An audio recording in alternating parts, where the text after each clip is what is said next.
Un saludo a todos mis estudiantes de décimo. Espero que estén muy bien. En esta semana vamos a hacer una síntesis de todas las corrientes de pensamiento social y moderno que hemos visto entre mayo y junio.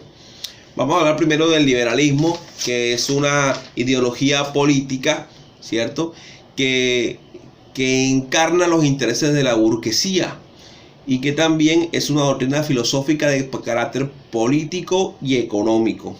Entre las bases filosóficas del liberalismo hablamos del individualismo. El individuo está por encima de la sociedad. La libertad de expresión, la libertad de opinar, de decir, de emitir juicios, la libertad de creer en la religión, sí o no, y también la libertad de comprar o de vender o de invertir.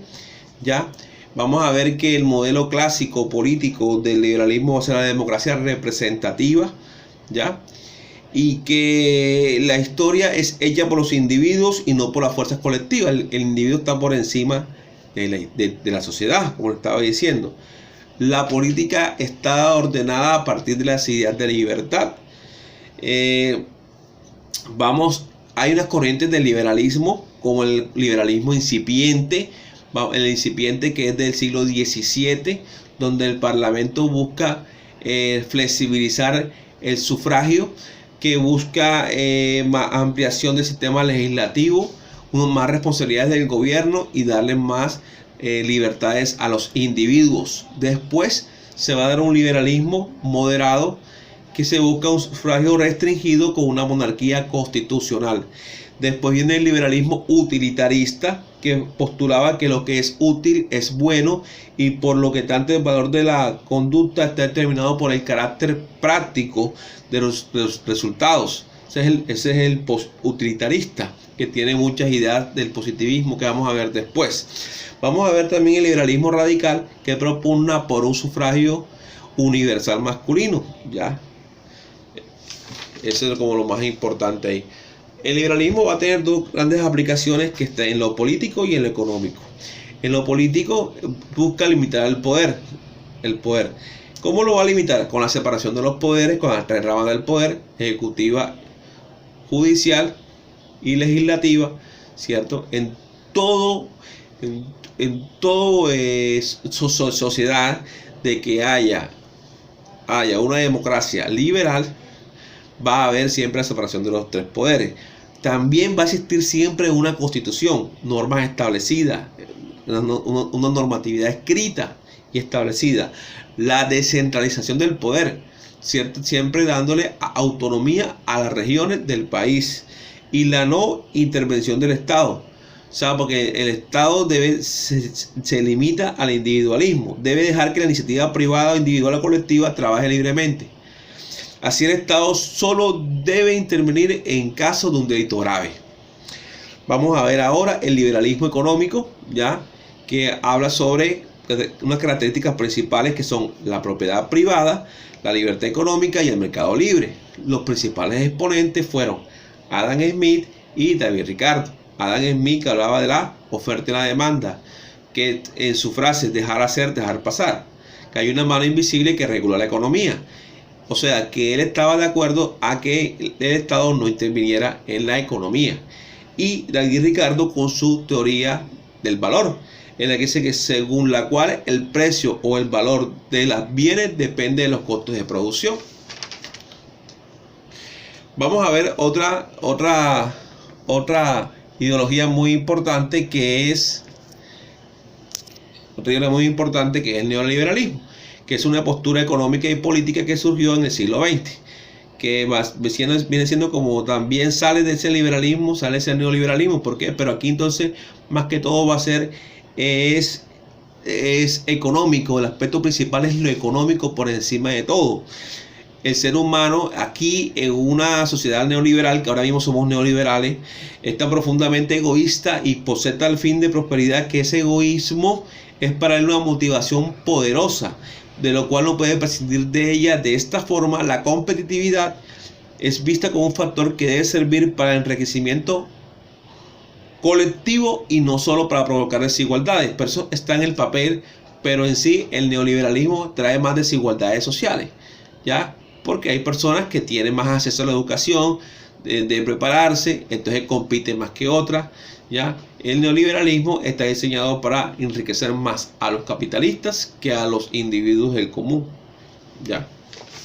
Vamos al arraigo del marxismo, que se le dice así a una doctrina, a un conjunto de pensamientos, a unos principios filosóficos, políticos y económicos que postula Friedrich Engels y Karl Marx en el siglo XVIII, en plena revolución industrial, donde existen dos clases sociales, que es la burguesía y el que es el proletariado, ¿ya?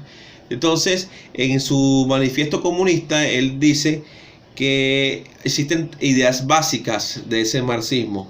Una, que la clase social que se convierte en un factor dinamizador que cambia la sociedad es el proletariado. Otra es que siempre he dicho que la historia de la humanidad no es más que una lucha de clases.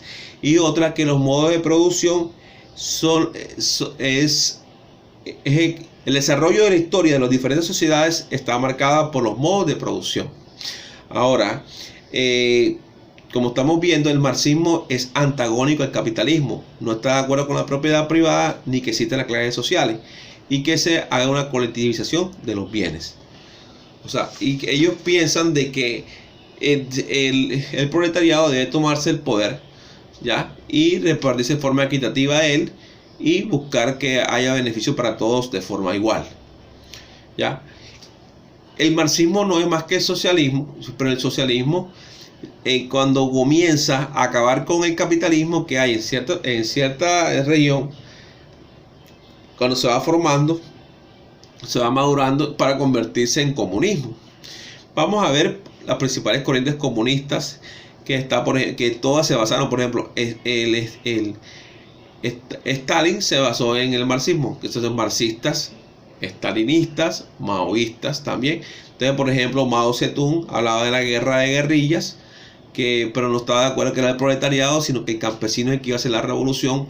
Dice que el poder lo tiene el fusil, ¿ya? Y que debía tomarse el poder era por medio de la guerra de guerrillas, pero los campesinos, no los obreros.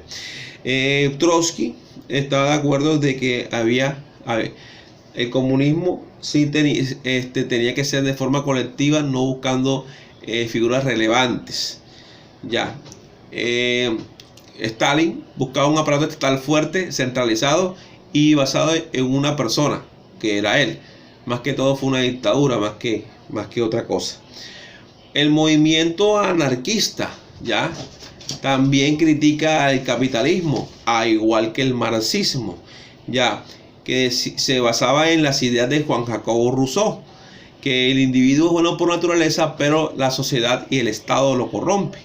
Los principales exponentes de esta doctrina política va a ser Proudhon y Mikhail Bakunin. Van a haber otros, como el italiano Enrico Malatesta. Tiene como características principales que la economía se gestiona de manera voluntaria, ¿ya? O sea, que el individuo hace las cosas por actitud, o sea, que él mismo es el que propugna por la economía. Todos ayudan sin necesidad de que nadie los obligue. Abolición del Estado, de todas las instituciones del Estado, porque son las que provocan la corrupción. Rechazo de cualquier autoridad, fundación de la igualdad económica y social para todos y la colectivización de los bienes. Eso es como lo más importante de este anarquismo, ¿ya? Ahora viene otra, que es el positivismo, que es una doctrina de pensamiento filosófico estrechamente conectada con los avances de la ciencia durante el siglo XIX. El positivismo promulga que el verdadero conocimiento es aquel obtenido por medio de la experiencia y por lo tanto verificable. O sea que prácticamente el positivismo, igual que el anarquismo, igual que el marxismo, son posiciones ateas, ¿ya? Aunque con diferentes puntos de vista. Va a tener dos ideas básicas, que es el orden, que es entendido como el escenario del bienestar de la población, y el progreso, que es el desarrollo de la economía y el avance de la tecnología, que es la única forma que las personas puedan encontrar su bienestar. Vamos a encontrar otra corriente de pensamiento muy importante, que es el corporativismo, que es una ideología económica y política que busca la integración de empresarios y trabajadores. Los ciudadanos participan por medio de un gremio o corporación a la cual pertenecen y ellos votan, ¿cierto? La tradición y los valores son claves para mantener el orden, ¿no? Se me había olvidado que el positivismo ha sido utilizado en México y en Brasil. Acá en corporativismo lo vamos a ver con el franquismo en España a principios del siglo XX, creo que es la tercera década, y lo vamos a encontrar también en el fascismo de Benito Mussolini. Ahora, la última que vamos a ver es el imperialismo, que es una doctrina filosófica en el cual que proclama el dominio de un estado sobre otro, ¿ya? Entonces tiene un alto contenido de etnocentrismo, racismo y nacionalismo, donde estas potencias europeas que gracias a la revolución industrial se habían convertido en unas potencias industriales, empezaron a buscar territorios en Asia y en África para poder conseguir materias primas, y entonces van a tratar de dominar cultural, política y económicamente a estas colonias. Eso es lo que se llama imperialismo del siglo XIX. Han habido varios clases de imperialismo a través del tiempo, pero vamos a hablar específicamente de este siglo XIX.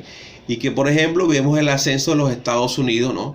Cuando compra Luisiana a Francia, a Florida le compra a España, y poco a poco se va convirtiendo y se va a arrebatarle en la segunda mitad del siglo XIX, le va a quitar casi la mitad del territorio a México, y después va a ser la guerra hispano-estadounidense a finales del siglo XIX, cuando le quita a Filipinas, le quita a Cuba y Puerto Rico a España.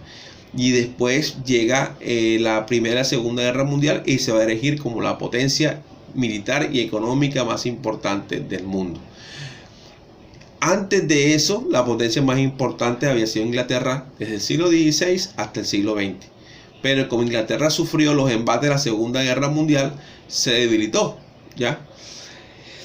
Vamos a ver, hay otros imperios, como el imperio de Japón también, ¿no? Que cuando establece sus relaciones comerciales y se occidentaliza, que empieza a tomar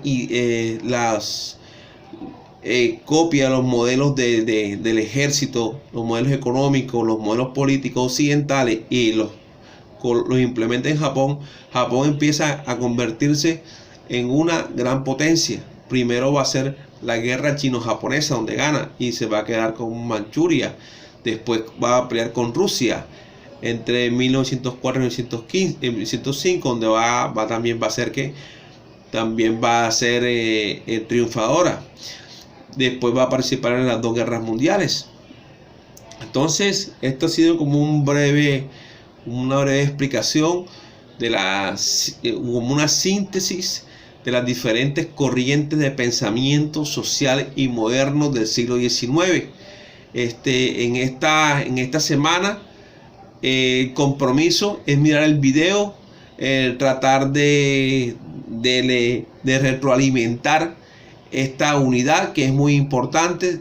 Estoy seguro que para las pruebas IFE le van a salir varias preguntas sobre estas clases de pensamiento.